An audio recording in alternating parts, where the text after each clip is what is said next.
CM योगी ने महाकुंभ क्षेत्र में कैबिनेट मीटिंग की। इसमें सभी 54 मंत्री मौजूद रहे। मीटिंग के दौरान कई अहम फैसले भी लिए गए। ये महाकुंभ के अरैल घाट पर बना सर्किट हाउस त्रिवेणी संकुल है, जहां पर योगी कैबिनेट की मीटिंग हुई। यूपी सरकार के सभी 54 मंत्री मौजूद रहे। महाकुंभ की पवित्र धरती से बड़े बड़े फैसलों पर मुहर लगाई गई। ये प्रयागराज का महाकुंभ है। महाकुंभ में आस्था और विकास का बड़ा समागम हुआ। सीएम योगी खुद महाकुंभ पहुंचे, साथ में योगी कैबिनेट के सभी मंत्री भी महाकुंभ पहुंचे। अरैल घाट पर सर्किट हाउस में योगी का स्वागत किया गया। बाद में सर्किट हाउस में कैबिनेट मीटिंग रखी गई। सीएम योगी के साथ दोनों डिप्टी सीएम ब्रजेश पाठक और केशव प्रसाद मौर्य शामिल हुए। ओपी राजभर, संजय निषाद भी कैबिनेट मीटिंग में मौजूद रहे। पहले ये मीटिंग मेला अथॉरिटी के हॉल में होनी थी, लेकिन बाद में योगी के आदेश पर अरैल घाट के सर्किट हाउस में हुई। तो अब तस्वीरें देख रहे हैं किस तरह से यहाँ पर संदेश जनता के बीच भी जा रहा है। हिंदुत्व का एक तरह से पोस्टर बॉय माने जाते हैं मुख्यमंत्री योगी आदित्यनाथ, और जिस तरह का सफल आयोजन उन्होंने यहाँ पर कुंभ के लिए किया है, जिसकी सराहना देश दुनिया भर से आए हुए संत समाज के लोग, श्रद्धालु, विदेशी मेहमान कर रहे हैं, तो यहाँ से वो एक पंथ कई काज साधते हुए नजर आ रहे हैं। कैबिनेट की मीटिंग तो की, कई अहम फैसले भी किए हैं, कई महत्वपूर्ण निर्णय भी लिए गए हैं इस कैबिनेट की मीटिंग में, जिसमें गंगा एक्सप्रेस वे को और ज़्यादा एक्सपेंड करना एक अहम फैसला है। छात्रों को टैबलेट देने की बात यहाँ पर की गई है, और प्रयागराज निगम के लिए बॉन्ड देने की बात, वाराणसी निगम के लिए भी बॉन्ड देने की बात यहाँ पर की गई है।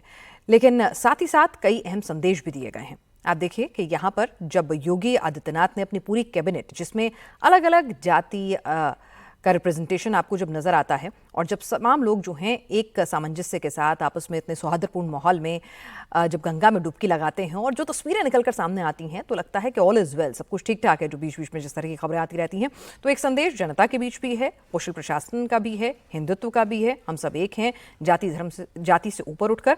और यहाँ योगी आदित्यनाथ भंडारा ग्रहण करते हुए दूसरी तस्वीरों में नजर आ रहे हैं। योगी सरकार के मंत्री राजभर ने भी अखिलेश पर हमला बोला है। अखिलेश यादव कह रहे हैं कि यहाँ पर महाकुंभ में ये जो बैठक की गई कैबिनेट की, ये राजनीति की गई। यहाँ पर राजनीति क्यों कर रही है बीजेपी? देखिए, उनकी सरकार में भी कुंभ लगा था, तो उन्होंने क्या किया था? वो राजनीति किए थे। ये व्यवस्था है, परंपरा है, जिसकी सरकार रहती है वो कुंभ का आयोजन करता है। उसके ऊपर निर्भर करता है कि उसकी व्यवस्था कितनी है, वो कितने लोगों को बुला सकता है, उसकी कैपेसिटी क्या है, उसके ऊपर निर्भर करता है। आज एनडीए की सरकार है। एनडीए की सरकार ने पूरे भारत के लोगों के साथ साथ पूरे दुनिया को न्योता दिया। वो कैपेसिटी है, इस नाते दिया है। उनकी कैपेसिटी स्टेट की थी, इस नाते स्टेट के लोगों को बुला करके अपना कर लिए। इस नाते वो परेशान है कि दुनिया में पब्लिसिटी हो रही है, उत्तर प्रदेश का मान बढ़ रहा है, सम्मान बढ़ रहा है, और जो एनडीए की सरकार है उसका नाम हो रहा है। इस नाते बेचारे चिंतित। महाकुंभ के अलावा जो आज यहाँ पर तमाम जो 54 मंत्री थे, और जो आज कैबिनेट को लेकर यहाँ पर जो बैठक हुई, उसको लेकर वो कह रहे हैं कि महाकुंभ चल रहा है, तो ऐसे में यहाँ पर बैठक करने का क्या मतलब था? ये कांग्रेस से पूछना चाहिए कि एक बार कांग्रेस ने भी किया था, वो क्यों किया था? हम लोग तो किए हैं, तो प्रयागराज को सौगात दिए हैं, सुना मुख्यमंत्री के साथ। तो यहाँ पूरे दुनिया के लोग आए हुए हैं। ये संदेश पूरे दुनिया को कि हम लोग यहाँ कैबिनेट करके हम लोग प्रयागराज को आने वाले जो 12 साल के बाद महाकुंभ लगेगा, उसमें हम लोग किसी को यातायात में सुविधा न हो, उसके लिए 4-4 पुल बनाने की तैयारी हो रही है। तो दूरगामी सोच लेकर के हम लोग चल रहे हैं, और खाली छोटी सोच लेके चल रहे हैं, तो क्या करें। और मंत्री दयाशंकर सिंह ने संगम के स्नान के बाद क्या कुछ कहा, जरा वो भी सुनिए।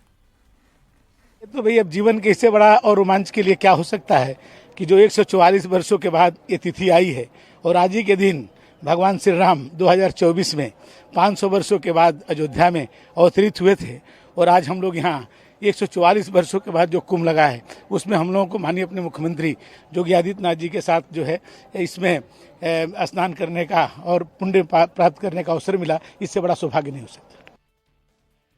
आज इस बड़े महाकुंभ में उत्तर प्रदेश के यशस्वी माननीय मुख्यमंत्री जी के साथ स्नान करना अपने आप में गौरव की अनुभूति है।